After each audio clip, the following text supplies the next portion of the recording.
Well, hello again. Joe Huffines at First Baptist Church, Hendersonville. We're doing our online weekly Bible study, and today we're going to be in Proverbs 31. We're approaching 2 months in Proverbs now. I will tell you that I'm going to be, in just a couple of weeks, I'm going to be starting a study in Ephesians and 1 Peter. So I hope you'll look for that and be a part of that. So we've got a couple more lessons we're going to be doing in Proverbs. We're today in Proverbs 31, verses 10 through 16 and 23 through 31. We're going to have a couple of people introduced to us today. One is called Agur, and the other is called Lemuel. And they don't know for sure who either of these people are. It's thought that both were associates, people who knew Solomon well, who probably categorized some of Proverbs that Solomon was passing along. In Agur, we'll find that he acknowledges his inability to know much about God outside of God's own word, and that he trusts God, and he wants his character to be a godly character based on God's wisdom. And in King Lemuel, we find that he is writing mostly about, it's thought, his mother. And you're going to find today that we're talking about a woman or women. And it's good that we are, because we've had some lessons about evil women, such as back when we were studying. My mind's gone blank. I'll think of it in just a second. But anyway, we've talked about some evil women, and we've talked about prostitutes and things. So I'm glad today we're getting to talk a little bit about honorable women, women of God, and this is a good lesson for that. Where does that make you think in the Bible about maybe a godly woman? I would say most of us, and by the way, the name I was searching for a minute ago was Jezebel, of course, would think now about Ruth. And you remember Boaz talking about Ruth and her being a noble woman. And you might read that back in the book about Ruth. And Ruth 3, verse 11 is one place you can find that. This is, I think, really a good lesson today. We're going to talk about the effect of a wise woman, a godly woman, on her own family, on her husband. You know, there's a modern proverb that says behind every successful man is a good woman. And I think we'll all agree that is so true. It's just imperative for any man in his business life or in his personal life. And this could be said in reverse about women. But because we're talking today here about women and their influence on perhaps their husband, it really is important for a good woman to be such a good partner in life and in marriage and in rearing family along with her husband. And it shows for every man that has had success. You can almost always count that there's a good woman that's a partner along with him. Look at verse 10. It says, "Who can find a wife of noble character?" You know me, I like to pose questions to start. Well, here's Solomon posing one for us. And I think he's just saying simply it's hard, it's rare to find a wife of good, noble character. But boy, when you do, what a precious thing you've got. And that's the next word. He says, she is far more precious than jewels. So a wife that gains the trust of her husband, her family, it's just inestimable value to have a godly woman in the family. Verse 11 and 12 says, "The heart of her husband trust in her, and he will not lack anything good." Well, it's a matter of the heart. That's what Solomon's telling us there. The heart of the husband. A key word, trust in her. We've said several times before, if you don't have truth and trust in a husband-wife relationship, but really in any relationship. You just don't have much, do you? It's a foundation of any kind of good relationship. And then he says she rewards him with good all the days of her life. So a man that is blessed with a great noble wife who lives with him in the marriage relationship for many years, what a blessing for each of them that it is. Her devotion to her husband just has a lasting effect on him. And think of the children in a home like that. We said last week that one of the problems and ills that we're suffering in our nation today is we've seen the breakdown of the family unit coming for years. And I said last week it's come home to roost, and I think you'd agree it has. And it's really at the heart of all the things going on. If the family is not solid, then it's going to carry over into the individual lives of the family members. So let's move to our next verses, verses 13 through 16. It says, she selects wool and flax and works with willing hands. That's wool and flax, F-L-A-X, because back in those times, of course, most women yarned and those kinds of things, sewed for garments. And so that's what it's referring to. She's a worker. She's a hard worker. And again, most of the women in families are a hard worker. I know mine is. She outworks me anymore. She's maintained her good health, and she's just a worker, and I'm thankful for it. Having a woman that works in the family to provide clothing, contributes to feeding the family, and sometimes even the economy of the family is just a real blessing. So he says that she does these things with willing hands. Verse 14, she is like the merchant's ships, bringing her food from far away. So she goes out and gathers good, healthy food for her family. Sometimes going to places that may, in her realm, back in these days, we're talking about 2,500 years ago, might not have been convenient, but she went and got what she needed for her family. I think we see Solomon here talking about merchant ships. He was noted for building some merchant ships for his people, for their trade and commerce, and sending those ships out to parts for goods that were not necessarily items that you could get right there in Israel. Similarly, of course, some of those people in turn sent ships into Israel for some of the goods that they had. So I think that's kind of a metaphor that he's relying on here. Verse 15 says, she rises while it is still night and provides food for her household and portions for her servants. This, of course, is just saying she gets up before dawn. She's getting ready to get the food on the table for her family so they can get out and do the things that they do. And she's up before everyone else in the household. Again, I relate to that. My wife gets up and starts breakfast and stuff, and I'm so appreciative to have a wife like that.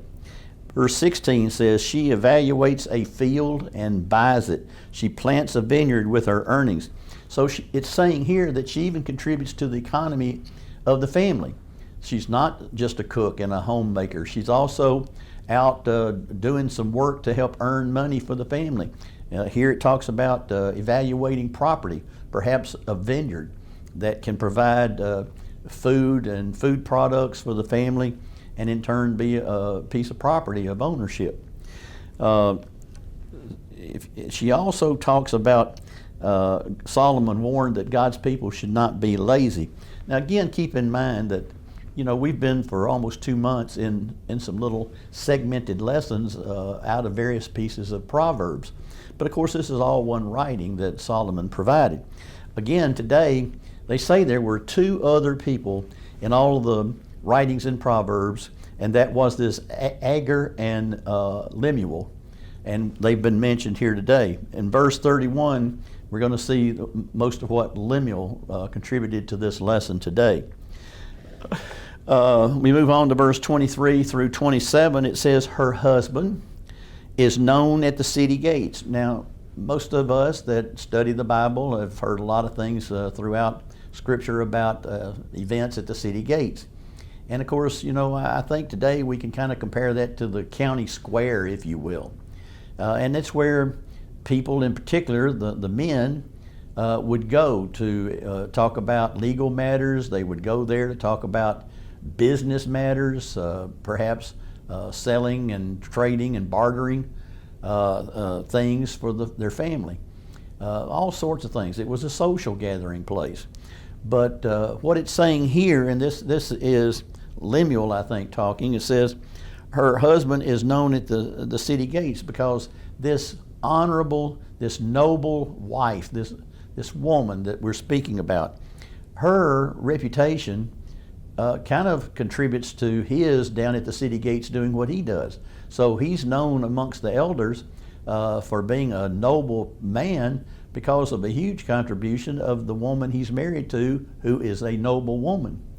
We can contribute to one another's personality, to one another's reputation, being honorable, noble, God-fearing people. It goes on to say, where he sits among the elders of the land. She makes and sells linen garments.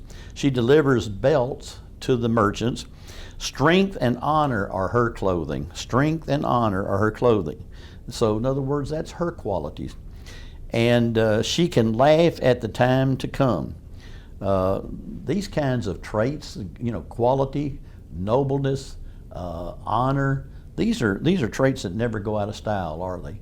They're never out of style. Times can change, but those kinds of things never change.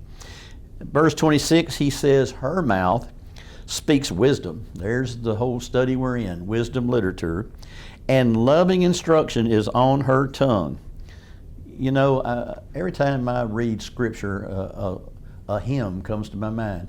And when I read about things like this here, it says, and loving instruction is on her tongue. Makes me think of love lifted me,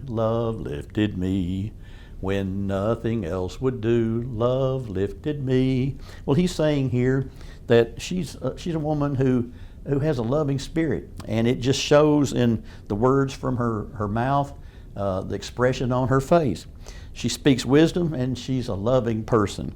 Verse 27, she watches over the activities of her household and is never idle.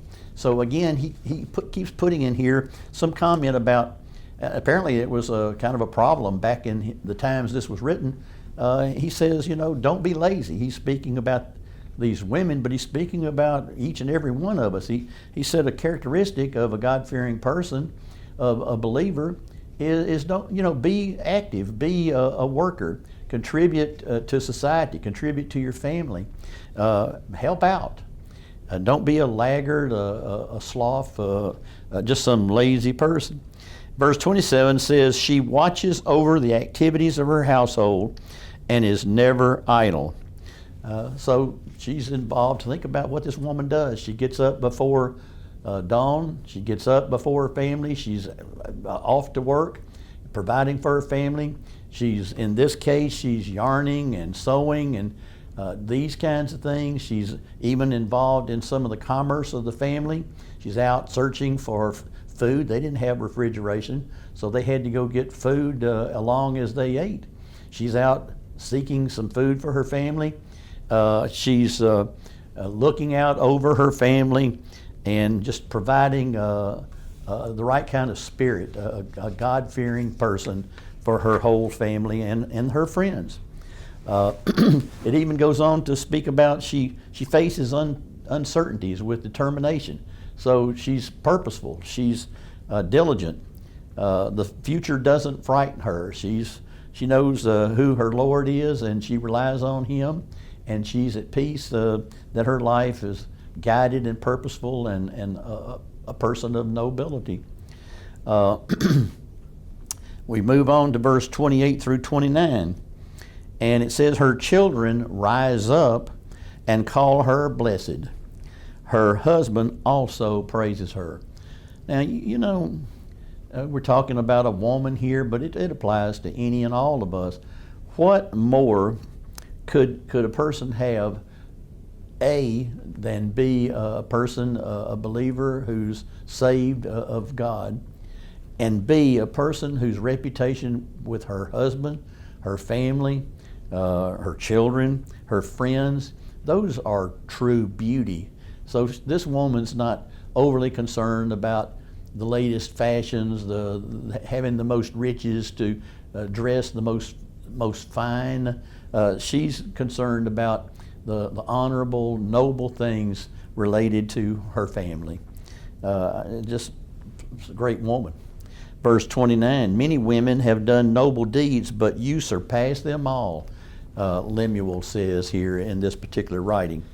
Verse 30, it says, charm is deceptive and beauty is fleeting, but a woman who fears the Lord will be praised. So she's got real worth. It's not superficial worth. It's not phony worth. It's not just worth based on finances. It says charm and beauty. A woman who fears the Lord will be praised.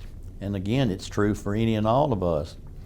For believers, fearing the Lord brings honor and the change that belonging to Him, capital H, belonging to the Lord, makes in us.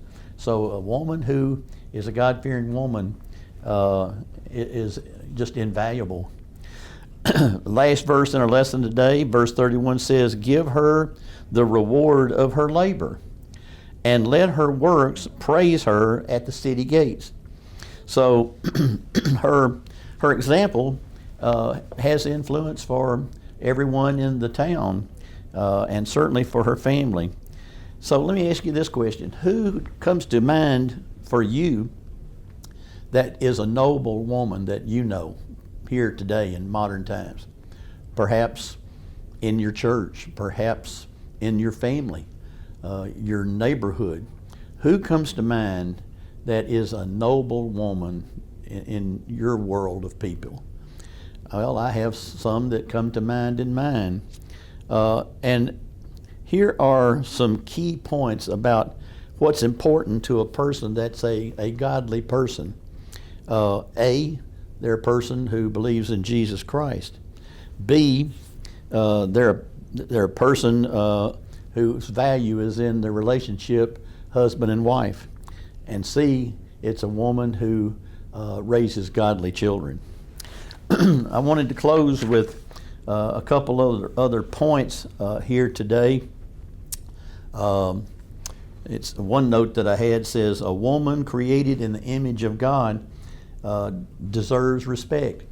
You know, we talk about in broad terms that we as human beings, many times it'll just simplify by saying man is created in the image of God. But of course that means woman as well. And so to repeat the statement, a woman who is created in the image of God deserves respect. We see in our society many times women being mistreated, abused.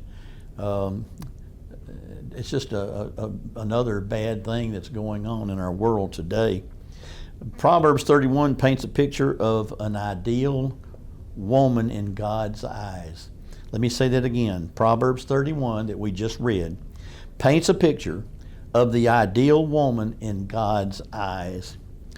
And here's a question for you. How does the portrait of a godly woman painted in this passage compare to how society defines a successful woman today? How does the portrait of a godly woman painted in this passage we've read here today by Solomon, by Lemuel and by Agur, how do these passages that portray a godly woman compare to how society defines a successful godly woman today? That's our lesson today. Next week we're going to be in Song of Psalms, chapter 2. As I said, we're winding down in this study in wisdom literature, and then we're going to move in a couple to 3 weeks into Ephesians and 1 Peter. We'll be back in the New Testament. We continue to work on our online presentations, whether you check with us on your computer, your smartphone, or on the church website, which is at FBCHville.com, FBCHville.com. You can find us in all three of those places. Again, it's always great having you with us. We love bringing these lessons to you each week, and I look forward to seeing you again next week. Have a blessed, holy week and a safe week. God bless you. See you.